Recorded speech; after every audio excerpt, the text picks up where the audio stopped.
샬롬. 오늘도 하나님 말씀 앞에 나오신 여러분 환영합니다. 우리 함께 기도하겠습니다. 하나님, 오늘도 우리에게 귀한 말씀 주시니 감사합니다. 이 말씀을 통해서 하나님 앞에 명예로운 삶을 살기로 결단하기 원하오니 말씀을 묵상하는 가운데 변화되어지고 용기가 얻어지고 기뻐지는 변화 이 시간에 허락하여 주시옵소서. 예수님의 이름으로 기도했습니다. 아멘. 오늘 함께 살펴볼 말씀 누가복음 8장 49절에서 56절, 누가복음 8장 49절에서 56절까지 함께 살펴보겠습니다. 오늘도 성실하신 우리 아버지 하나님을 찬양합니다. 어제 야이로의 딸과 혈루증 여인을 치유하는 그 사건을 통해서 예수님이 이 땅 가운데 어떠한 권위를 가지고 오시는지에 대해서 계속해서 다뤘던 것을 기억하실 겁니다. 예수님은 기준이 되러 오셨어요. 죽어가던 인생이 살아나는 그 기준이 예수 안에 있으면 살아나는 겁니다. 우리의 인류는 그런 변화된 지위로 예수를 통해서 바뀌었던 것이죠. 귀신에게 붙들린 인생에서 귀신을 내쫓고 치유하는 인생으로, 질병에 붙들려서 짓눌린 인생에서 생명으로 나아가는 인생으로 우리는 바뀌었습니다. 예수 안에서 말이죠. 여러분, 질병, 귀신의 괴롭힘 모두 죄의 결과물입니다. 그렇습니다. 예수가 죄를 해결하셨기 때문에 예수 안에서 우리는 이제 그 짓눌림, 부작용부터 벗어나 오히려 그것들을 내쫓는 자가 될 수 있는 것입니다.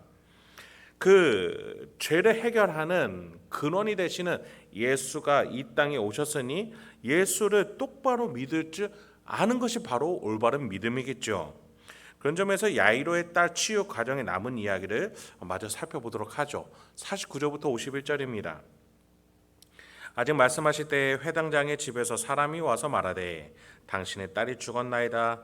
선생님을 더 괴롭게 하지 마소서 하거늘 예수께서 들으시고 이르시되 두려워하지 말고 믿기만 하라. 그리하면 딸이 구원을 얻으리라 하시고 그 집에 이르러 베드로와 요한과 야고보와 아이의 부모 외에는 함께 들어가기를 허락하지 아니하시니라.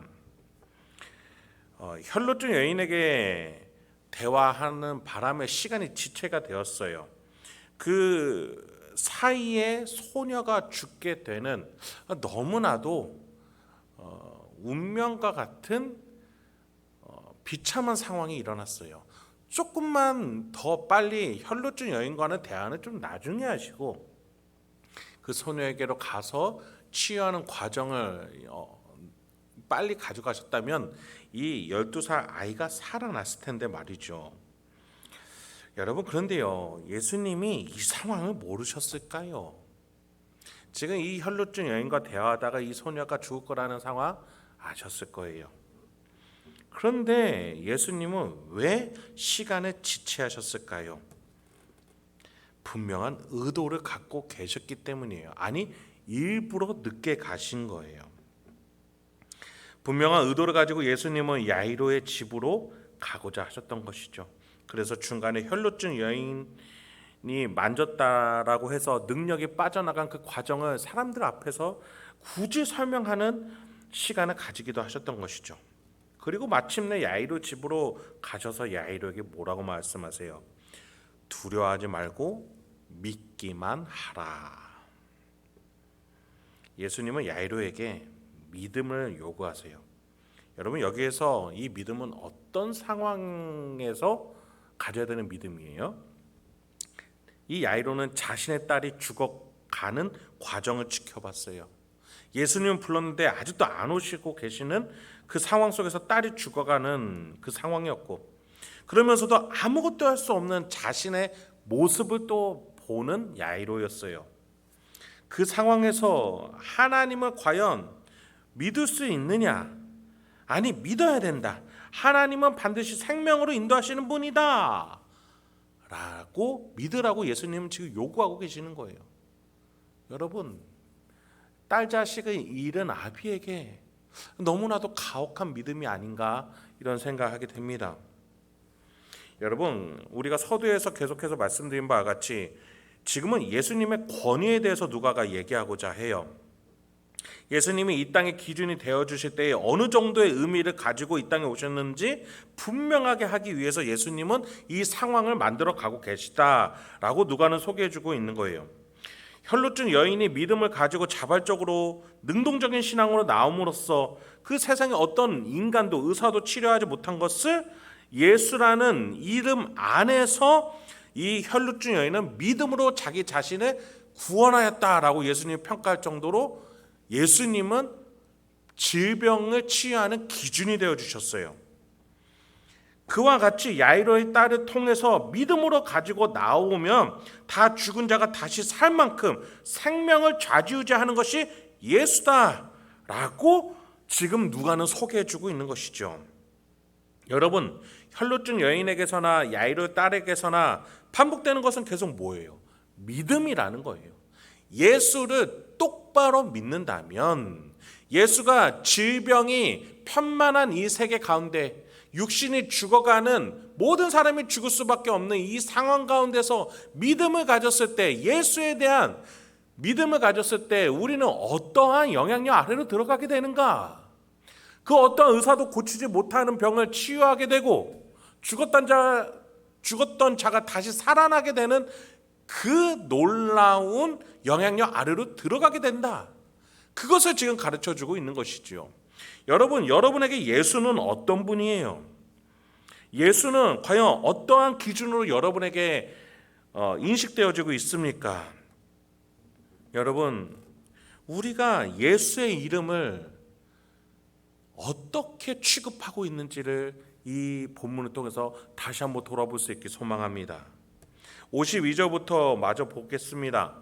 모든 사람이 아이를 위하여 울며 통곡하며 예수께서 이르시되 울지 말라, 죽은 것이 아니라 잔다 하시니 그들이 그 죽은 것을 아는 고로 비웃더라. 예수께서 아이의 손을 잡고 불러 이르시되 아이야 일어나라 하시니 그 영이 돌아와 아이가 곧 일어나거늘 예수께서 먹을 것을 주라 명하시니 그 부모가 놀라는지라. 예수께서 경고하사 이 일을 아무에게도 말하지 말라 하시니라. 예수님이요 아이의 부모와 3명의 제자만을 가지고 따로 방에 들어가 죽은 아이로의 딸에게로 갑니다. 가면서 장례를 치러 온 동네 모든 사람들에게 뭐라고 해요? 울지 말라, 죽은 것이 아니라 잔다라고 하세요. 많은 사람들이 장례를 치러 올 정도면 야이로의 딸이 죽은 상태라는 것을 많은 사람들이 공유했을 거예요. 눈으로도 보고요, 코에 손을 대서 호흡이 없는 것을 느끼기도 하고요, 체온이 점점 떨어져 창백해진 몸을 만지기도 하고 보기도 했을 거예요. 그런 상황에서 예수가 이런 말을 하니 비웃음이 절로 나오는 거죠. 네, 믿음이 없으면 비웃음이 있는 게 너무나 당연한 처사죠. 이 속에서 예수는 권위를 가지고 말씀하시는 거예요. 울지 말라, 두려워하지 말라, 죽은 것이 아니라 잔다, 믿기만 하여라. 이 타이밍에 예수는 예수 자신의 권위를 말하고자 하는 거예요. 생명을 좌지우지하는 것은 하나님만이 하실 수 있는 일인데 그 권위를 가지고 내가 왔노라. 생명을 좌지우지하는 그 권위가 나에게 맡겨졌노라. 내가 이 딸을 다시 살리겠다. 그리고 예수는 들어갔다 나오시면서 이 야이로의 딸을 살리셨던 것이죠. 여러분, 그러면서 예수님이요 한 가지 중요한 지침을 주세요. 일단은 많은 사람들이 있는 환경 속에서 살리지는 않으세요. 혈루증 여인은 많은 사람들이 있는 가운데에서 이 여인이 치유되는 과정을 설명하셨죠. 그런데 이 상황 속에서는, 야이로 딸을 살리시는 상황 속에서는 따로 하세요. 또 두 번째로 56절 마지막에 보니 예수께서 경고하사 이 일을 아무에게도 말하지 말라 하시니라. 말도 하지 못하게끔 하세요. 왜 이렇게 또 차별을 두시는 걸까요? 여러분, 지금 예수님은 예수의 권위가 어떤 권위가 있는지에 대해서 이 사람들이 주목하고 집중하고 배우기를 원하세요. 그런데 지금 이 야이로의 딸 집에 모여든 사람들은 예수님이 판단하셨을 때 아마 예수의 권위, 예수보다도 죽은 자가 살아났다라는 그 현상에만 집중할 염려가 굉장히 컸기 때문에, 그래서 예수님은 이들에게 적절한 조치로서 이 광경을 못 보게 하시고, 또 그 광경을 봤던 부모에게는 아무에게도 말하지 말라라고 금지시키셨던 것이죠. 왜요? 무엇이 중요하기 때문이에요? 예수가 치료한 그 결과물이 아니라 예수라는 치료의 그 기준, 치유의 그 기준, 생명의 발화점 되시는 예수 그리스도를 보라는 것이지요. 혈루증 여인에게서 그 사건에서 능력이 빠져나가 그 여인이 고침을 받음으로써 예수가 생명의 근원 되심을 거기에서는 밝힐 수 있었기 때문에, 그 상황 속에서는 많은 이들에게 굳이 드러내서 이 광경을 보여주셨고, 무덤에서 귀신 들린 자로 있었던 이들에게는 또 가서 전하라고까지 하셨어요. 나를 따라오지 말고 동네로 가서 전하라고 말이죠. 계속해서 예수님은 뭘 말씀하고자 하시는 거예요?